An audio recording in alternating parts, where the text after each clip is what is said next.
10 core health knowledge for the elderly, caring for the elderly around you. Hello everyone, I am your old friend. Today I want to talk to you about a particularly important topic, 10 core health knowledge for the elderly. Care for the elderly around you. Our parents, grandparents, they are old, and their bodies and lives need more care and attention from us. In this video, I will share 10 core knowledge about the health of the elderly in the most down-to-earth way, hoping to help everyone take better care of the elderly at home, and make the lives of the elderly healthier and happier. Okay, let's not talk nonsense. Let's get straight to the point. First, balanced nutrition. Eat healthy. Let's talk about eating first. When the elderly are old, their digestive system is not as powerful as when they were young, so they have to pay special attention to their diet. Don't always think that eating enough is enough. Balanced nutrition is the key. You must ensure protein, vegetables, fruits, coarse grains and appropriate amounts of fat every day. Eggs, fish, lean meat, and soy products are all high-quality proteins. Elderly people can eat these to replenish their strength and enhance immunity.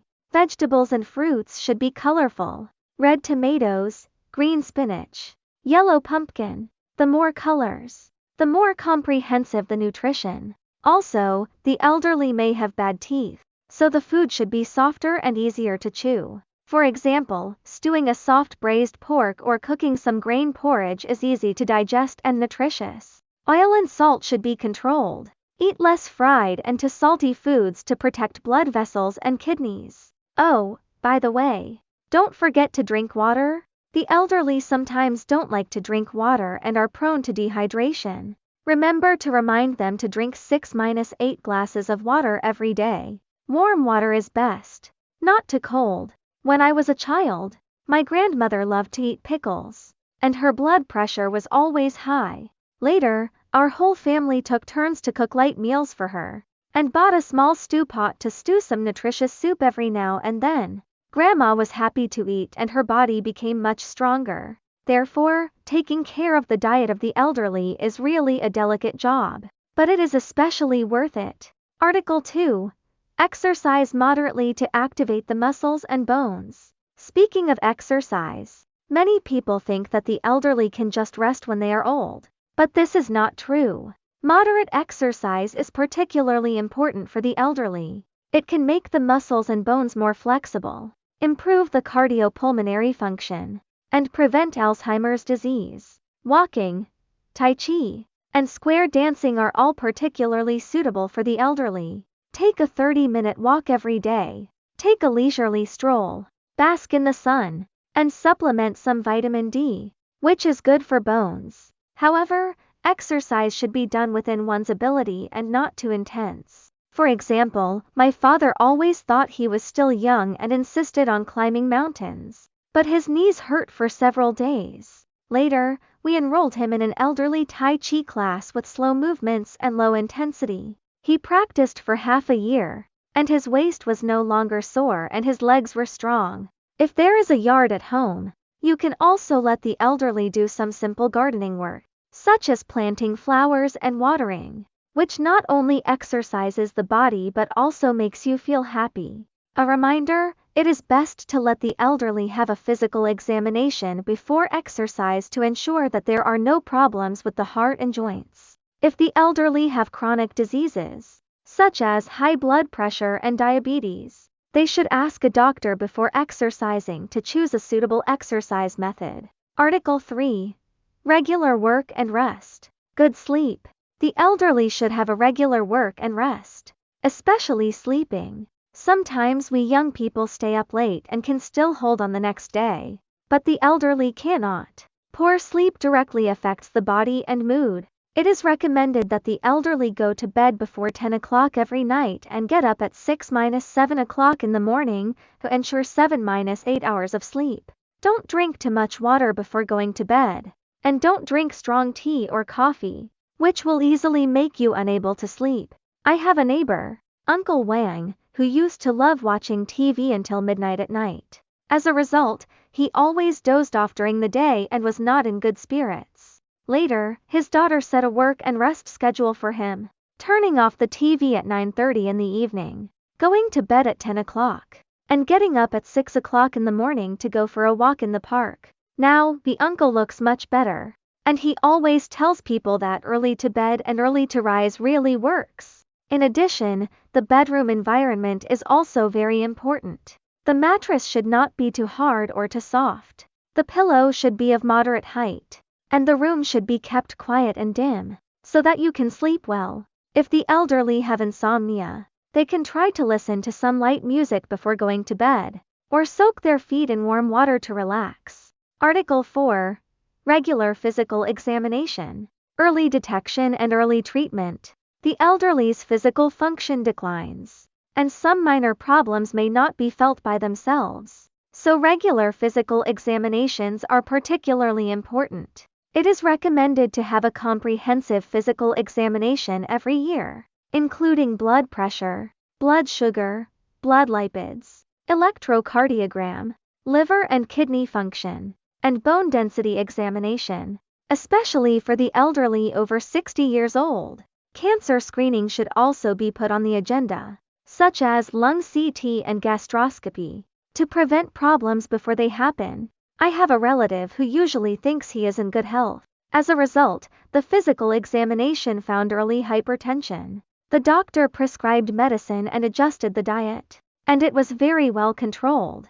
If there is no physical examination, it may be delayed into a big problem. Therefore, children must take the initiative to remind the elderly to go for a physical examination, accompany them, and look at the results of the examination carefully, and don't take it lightly.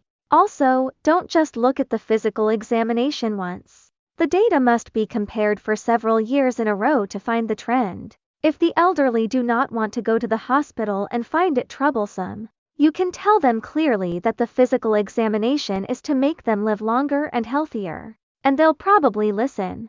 Article 5.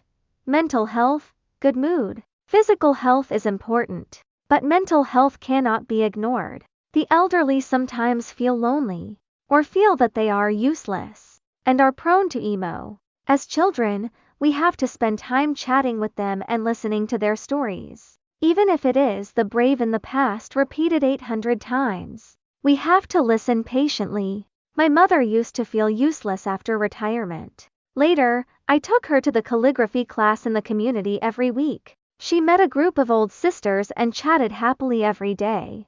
Her mood was good and her body was good. Therefore, encouraging the elderly to participate in community activities or cultivate some hobbies, such as paintings, gardening, and playing chess, can make their lives more promising. If you find that the elderly have been depressed for a long time, or have signs of anxiety and depression, don't be afraid to see a doctor. You can take them to see a psychologist, or go to the senior university or community center to have some fun. When the elderly are in a good mood, their immunity will also improve.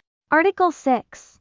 Preventing falls. Safety first. Falls are a big problem for the elderly, especially for those with osteoporosis. If they fall, they may break bones, and recovery is particularly slow. Therefore, some fall prevention modifications should be made at home. For example, don't put debris on the ground, which is easy to trip. Install handrails in the bathroom to prevent slipping when taking a bath. Install nightlights on the walkways and stairs so that you don't have to grope in the dark when getting up at night. I have an aunt who is over 70 years old. She loves to mop the floor by herself. As a result, she slipped once, but fortunately it was not a big deal. Later, we bought her non-slip slippers and replaced the carpet at home with non-slip ones. Now we feel more at ease when she works. The elderly are sometimes stubborn and don't like to use crutches or walkers. We have to persuade them patiently and tell them that safety comes first.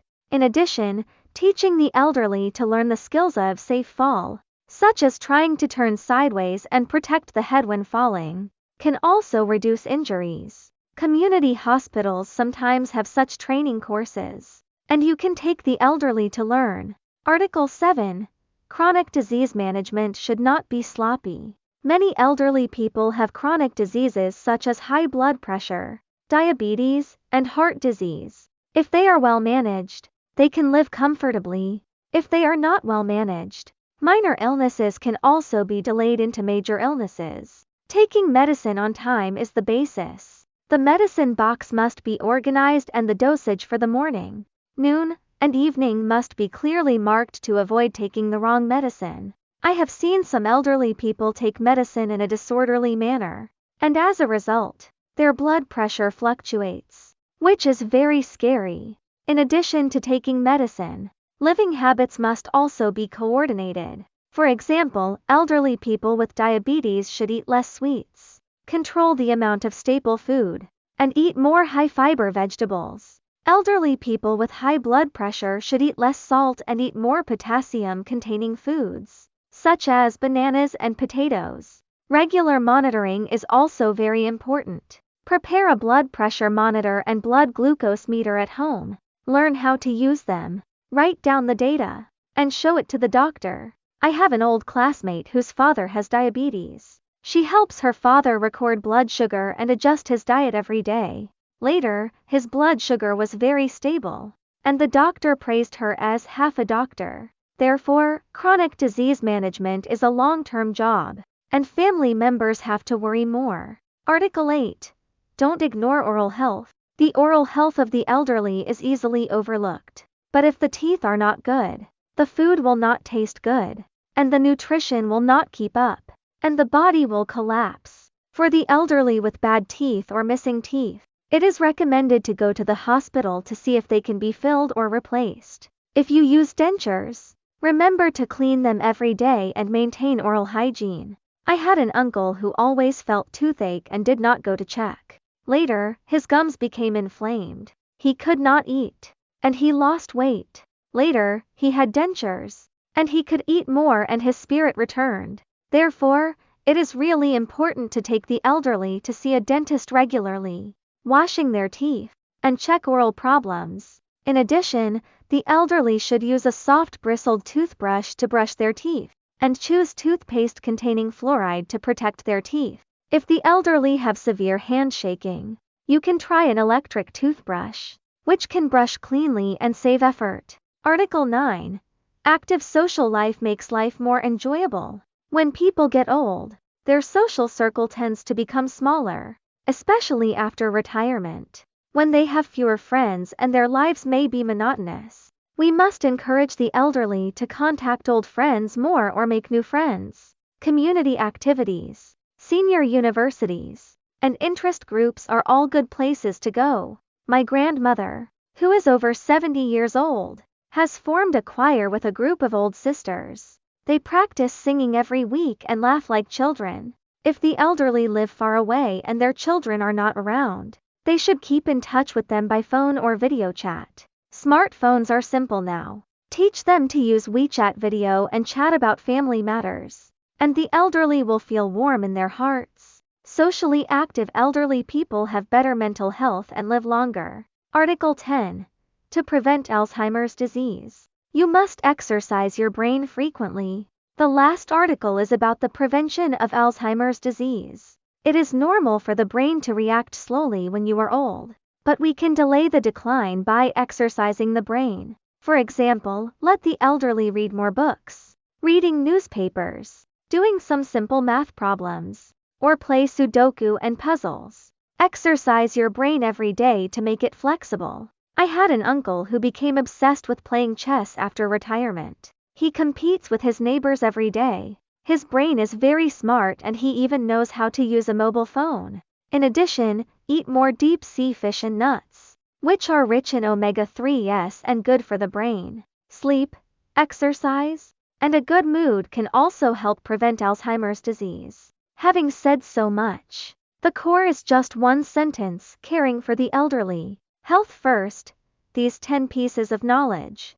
nutrition, exercise, work and rest, physical examination, psychology, falls, chronic diseases, oral, social, and prevention of dementia. Each one is not complicated, but we need to do it with our hearts. The elderly have worked hard for us all their lives, and now it's our turn to repay them. Spend more time with them. Chat, and help them develop healthy living habits, which is better than anything else. Finally, I want to say that caring for the elderly is not only a responsibility, but also a happiness. Every time I see my parents chatting with me with a smile, I feel that, oh, this life is really delicious. I hope everyone can use this knowledge to make the elderly at home healthy, long-lived, happy and healthy. Well, today's sharing ends here. If you find it useful, remember to like, forward, and share it with more people.